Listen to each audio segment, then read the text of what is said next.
Number one అంటారు. అసలైన number 1 Guru Kashi university.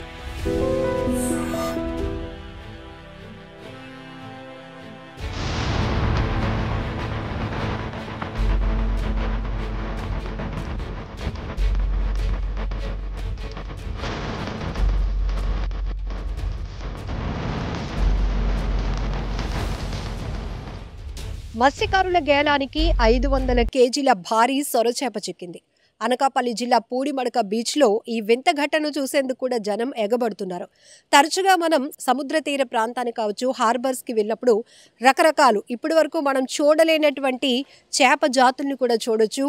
అవి తింటే మన హెల్త్కి సంబంధించి కావచ్చు, మెడికల్గా ఏవి ఉపయోగిస్తారు, ఇలాంటి కొంత నాలెడ్జ్ కూడా తీసుకుంటూ ఉంటాం. అయితే పూడిమడక బీచ్ చాలా ప్యూరిటీగా ఉంటుంది. బీచ్ కూడా చాలా ఆ తీర ప్రాంతం చాలా చూడటానికి చాలా అందంగా ఉంటుంది. అలానే తిమింగలాలు కొట్టుకొని రావటం కావచ్చు, ఇలాంటి భారీ షార్కులు కూడా కొట్టుకొని వస్తూ ఉంటాయి. అయితే పూడిమడక బీచ్ నుండి 50 నాటికల మైళ్ళ దూరంలో గేలం వేసినటువంటి మత్స్యకారులకు చాలా బరువైన చేప చిక్కింది. సో దీన్ని లాగటానికి కూడా 7 మత్స్యకారులు చాలా తీవ్రంగా శ్రమించాల్సి వచ్చింది. ఆఖరికి బ్రతికుండగానే తీరానికి కొట్టుకొచ్చినటువంటి సొరచేప తీరానికి వచ్చిన తర్వాత చనిపోయిందని చెప్తున్నారు. కానీ మత్స్యకారులు చాలా హ్యాపీ అవుతున్నారు. ఎందుకంటే ఇంత బరువైన చేప తమ గేలానికి చిక్కటం అనేది చాలా ఆనందంగా ఉందని చెప్తున్నారు. ఎందుకంటే ఒక చేప ఖరీదే చాలా ఎక్కువగా ఉంటుంది, దీనికి మంచి డిమాండ్ కూడా ఉంది అనేది మత్స్యకారులు చెప్తూ ఉన్నారు. ఇక్కడ మీరు విజువల్స్లో చూస్తున్నారు కదా, 15 అడుగుల పొడవు ఉన్నటువంటి అలాగే 500 కేజీల బరువు ఉన్నటువంటి ఈ సొర చేపను చూడటం చాలా వింతగా అనిపిస్తోంది అంటున్నారు స్థానికులు. ఎక్కువగా మనం చూడొచ్చు పూడిమడక బీచ్ అనేది చాలా అద్భుతంగా ఉంటుంది, చాలా ప్యూరిటీగా కూడా ఉంటుంది. సో మనం కంపారిజన్ చేస్తే ఋషికొండ, ఆర్కే బీచ్ వీటితో పోలిస్తే గనుక, అలాగే అప్పికొండ బీచ్, ఈ విశాఖ తీర ప్రాంతంలో ఉన్నటువంటి ఈ బీచ్లతో కంపారిజన్ చేస్తే గనుక అనకాపల్లి పూడిమడక బీచ్ చాలా ప్రత్యేకంగా ఉంటుంది. అలానే మొత్తం కూడా అక్కడ తీర ప్రాంతంలో ఉన్నటువంటి ఒడ్డున ఉన్నటువంటి బోట్లను చూసిన కూడా చాలా అద్భుతంగా అనిపిస్తూ ఉంటుంది ఆ విజువలైజేషన్. సో ఇక్కడ కూడా ఈ భారీ షార్క్ అనేది తీరానికి కొట్టుకురావటంతో, అంటే మత్స్యకారుల గేలానికి చిక్కడంతో మత్స్యకారులు అయితే ఎంత హ్యాపీగా ఉన్నారో, అలాగే దీన్ని చూడటానికి చిన్నపిల్లలు, పెద్దవాళ్ళు కూడా చాలా ఇంట్రెస్ట్ చూపిస్తున్నారు. అమ్మో ఇంత పెద్ద చేప ఎంత బరువు ఉంటుందో అని. బట్ ఎక్కువగా మత్స్యకారులు చెప్తూ ఉంటారు, నాటికల్ మైళ్ళు పెరిగే కొలది, లోపల ఇంకా లోతుగా వెళ్ళే కొలది కూడా అరుదైన చేప జాతులు కూడా మేము చూస్తూ ఉంటాం. అందులో విషపూరితమైనవి కూడా ఉంటాయి. చిన్న చిన్నవి ఎగురుతూ కనిపిస్తున్నటువంటి ఆ చేపల గుంపు కూడా చూస్తూ ఉంటాం. చాలా అద్భుతం. సముద్రం అనేది చాలా అద్భుతం. మనకి తీరంలో ఉండి అక్కడ చూస్తున్నటువంటి దృశ్యాలు ఒకటైతే, మత్స్యకారులు చాలా థ్రిల్ ఎక్స్పీరియన్స్ చేస్తూ ఉంటారు. అయితే రెగ్యులర్గా వాళ్ళు అదే బీచ్ పై ఆధారపడి ఉంటారు కాబట్టి, చేపల వేటే తమ జీవన భృతి కాబట్టి, సో వాళ్ళకి అంత కొత్తగా అనిపించకపోవచ్చు. కానీ మేము కూడా అప్పుడప్పుడు థ్రిల్గా ఫీల్ అవుతూ ఉంటాం.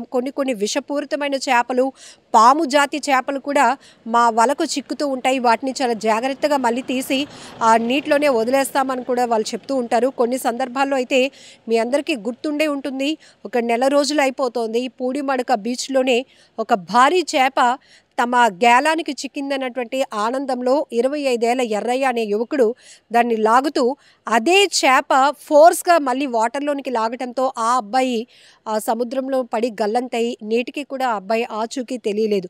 ఇలా సముద్రంలో ఎప్పటికప్పుడు కొత్త టాస్క్లు ఉంటూనే ఉంటాయి. సో రెగ్యులర్గా మేము ఇదే ప్రయాణం చేసినా ఎప్పుడు ఎలాంటి ప్రమాదం పొంచి ఉంటుందో అనేటటువంటి అభిప్రాయాలు కూడా మత్స్యకారులు చెప్తూ ఉంటారు. అయితే తమ వలకి ఇలాంటి భారీ చేపలు చిక్కినప్పుడు, భారీ మత్స్య సంపద చిక్కినప్పుడు చాలా హ్యాపీగా ఫీల్ అవుతూ ఉంటాం. ఒక రకంగా చెప్పాలంటే ఆ రోజు మాకు ఒక పండగ అని వాళ్ళు ఫీల్ అవుతూ ఉంటారు. సో ఈ చేపల వేటకు వెళ్ళినటువంటి 7 మత్స్యకారులు కూడా ఈ 500 కేజీల సొరచేప చిక్కడంతో, ఆ గేలానికి అది చిక్కటంతో దాన్ని లాగడం కూడా చాలా టాస్క్గా ఫీల్ అయ్యారు. సో తీరానికి తీసుకొచ్చిన తర్వాత స్థానికంగా ఉన్న వాళ్ళు కూడా చాలా వింతగా, ఆశ్చర్యంగా చూస్తున్నారు. ఇప్పటికే ఆ చేప కూడా సేల్ అయిపోయిందంట. సో తక్కువ రేటుకి వీళ్ళ దగ్గర కొంతమంది తీసుకుని దాన్ని మళ్ళీ పీసులుగా కట్ చేస్తూ ఎక్కువ రేటుకి అమ్ముతూ ఉంటారు. ఇదంతా మీకు తెలిసిన విషయమే. బట్ ఏదైనా పూడిమడక బీచ్లో 500 కేజీల షార్క్ కొట్టుకొని వచ్చింది. దీన్ని చూడటానికి స్థానికులు ఆసక్తి చూపిస్తున్నారు.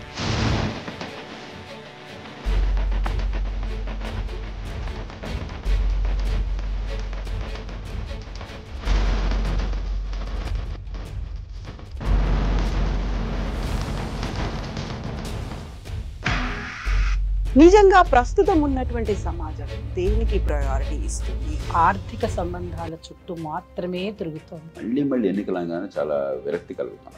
మంచి అనిపిస్తుంది కదా, లేడీస్ కూడా ఛాలెంజింగ్ జాబ్స్ చేసినప్పుడు చాలా బాగుంటది. ట్రాఫిక్ అసిస్టెంట్స్ గా నియమించిన ట్రాన్స్జెండర్స్ అందరితో సాల్యూట్ చేయించుకుంటున్నారు. ఫుడ్ డెలివరీ ఇవ్వటానికి వెళ్ళినటువంటి డెలివరీ బాయ్ అనిల్ పై కళ్ళ ముందు